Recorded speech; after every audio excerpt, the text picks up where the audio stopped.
What you think may be more important than what you do, because what you do is eventually based on what you think. Today, we want to talk about the power of ideas and the power of habits, and how it's not far-fetched to say that your destiny and my destiny is much based on our habits and our thinking. So recently, we had Rebecca Malooly, a special guest on our No Gray Areas podcast, and she unpacked the complexity of human choice. She actually has years of experience, thousands of hours of experience as a counselor. And we talked about the fact that it's not as simple for us as humans to say, I want to change, because our brain, the neurology of our brains, is wired in such a way that it's always trying to fall back on the easiest path, old habits, routines, and thinking. But here's the good news. Rebecca shared with us that you can change the neurology of your brain, the pathways of your brain. Science has proven this, that it doesn't matter if you're 60, 70, 80 years old, 20 years old, 30 years old, 40 years old, and you have these bad habits and this bad thinking, you can change. You can change the neurology of your brain. So we had some great questions come in about the power of habits and the power of thinking. Along the line of the habits, these were some of the questions. Why are habits so important? Another question was, can habits change the neurology of our brains? This is such a great question. And of course, I just answered it from the podcast, but let me unpack it a little deeper. Here's a quote. Listen closely to this. All our life is but a mass of habits. The fact is, most of the choices we make each day may feel like the products of well-considered decision-making, but they're not. That quote was given by a psychologist in 1892. In 1892, psychologists were already saying, you know what? We actually aren't consciously thinking about most of the decisions we make. Modern scientific studies have proven how true that is. Modern studies display that over half of the things that you and I do every day in our life that we actually think that we're thinking about or processing, we're not. It's just subconscious. Why? Because our brains are always trying to fall back to the easiest pathway. Old habits, old routines, old thinking. So let me share with you 5 principles of habits. And you might want to write these down because this is critical. I promise you, change your habits, you're going to change your life. 5 principles of habits. Principle number 1, we don't drift toward better habits. You know that's true. I know that's true. It doesn't accidentally happen. Principle number 2, it's really the reverse of principle number 1. Bad habits are like a comfortable bed.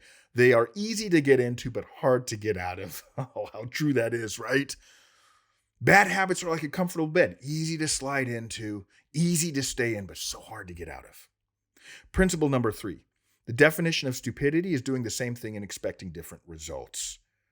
Now, we've probably all heard that quote before, but it's interesting that so many individuals and organizations keep doing the same thing and think that they're going to get different results.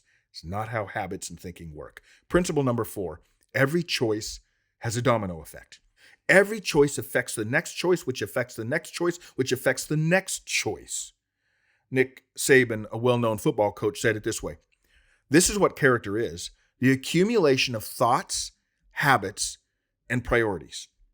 A well-known philosopher and theologian from almost 2,000 years ago. Some of you will know him as the Apostle Paul, or Paul. He wrote 2/3 of the New Testament in our Bibles. He actually wrote it this way in Galatians chapter 6, verse 7. He said, "Don't be misled. God is not mocked. You reap what you sow." What does he mean by that? It's farming language. It's ranching language. You reap what you sow. What you plant is what you're going to harvest. Now, I grew up in rural Montana. We had gardens, and I never, ever saw us plant potatoes and get beans. I never saw us plant peas and get tomatoes. I never saw us plant strawberries and get raspberries. You plant potatoes, you get potatoes. You plant beans, you get beans. You plant peas, you get peas. In the same way, this is what Paul was saying. If you and I plant through habits and routine, unforgiveness, anger, bitterness, guess what we're going to harvest? Unforgiveness, anger, and bitterness. The reverse side, though, is if we plant to our rhythms and routines and habits of life, if we plant kindness and generosity and love, what are we going to harvest? Those things. Principle number 5. This is good news. Everything we change changes everything. Like Rebecca Malooly said on our podcast, even though it's hard to change the neurology of our brains, even though our brains are always trying to go back to old habits and routines, it has been proven through science that we can change the pathways of our brains. Change your habits, and you change your life. But what about this thinking? Thinking and habits, they're two sides of the same coin. Some of the questions that came in about thinking: how important are our thoughts? Or how important is our internal conversation? That is such a great question. Because you and I have a conversation going on all the time. Every day there's an internal conversation, internal dialogue, internal debate going on. Sometimes you don't even realize it. Sometimes we don't even recognize it. But it's a debate going on based on routines, habits, and old thinking. Some of it lies, some of it's truth. And some of it we don't even realize we're doing because some coach or parent or aunt or uncle or teacher or someone somewhere in our past said, "You're too dumb. You're too slow. You're not pretty enough. You failed at this 5 times. What makes you think you're going to succeed now?" And those internal dialogues are constantly going on.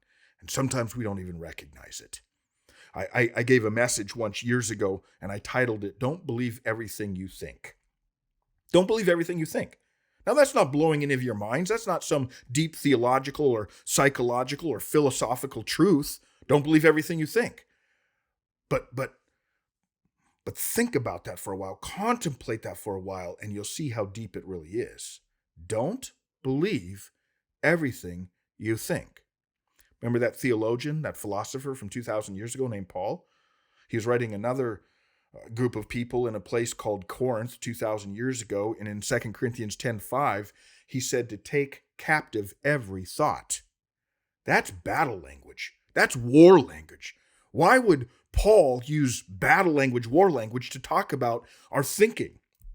Because one of the most important battlegrounds, one of the most important battlegrounds is taking place in your life and my life every single day is right here in our minds, in our heads, which is why Paul said, don't just let every thought drift through. Take it captive. Grab onto that thought. To another group in Romans chapter 12, verse 2, he actually says, transformation comes from the renewing of our mind. Put those two verses together, and what this philosopher, theologian 2,000 years ago is saying is that you and I need to take every thought captive, battle language. Don't just have a thought drift in, old thinking. Grab onto it. And then the transformation in your life is going to come from renewing your mind. You failed at that 5 times. What makes you think you're going to succeed this time? Take that thought captive and then speak truth to it. Renew your mind. Maybe I did fail 5 times, but maybe it's the 6th time where I'm going to succeed. You're too dumb. I don't know who told you that sometime in your life. You're not pretty enough. I don't know who told you that sometime in your life, but take captive that thought and speak truth to it. Renew your mind. That's where transformation comes from. Don't believe everything you think. Let me leave you with this thought. Wrong thinking becomes wrong living. One of the greatest dangers for us is that we tend to accept thoughts and beliefs while ignoring their effect. My friends, you can change. Change your habits, change your thinking, and you change your life.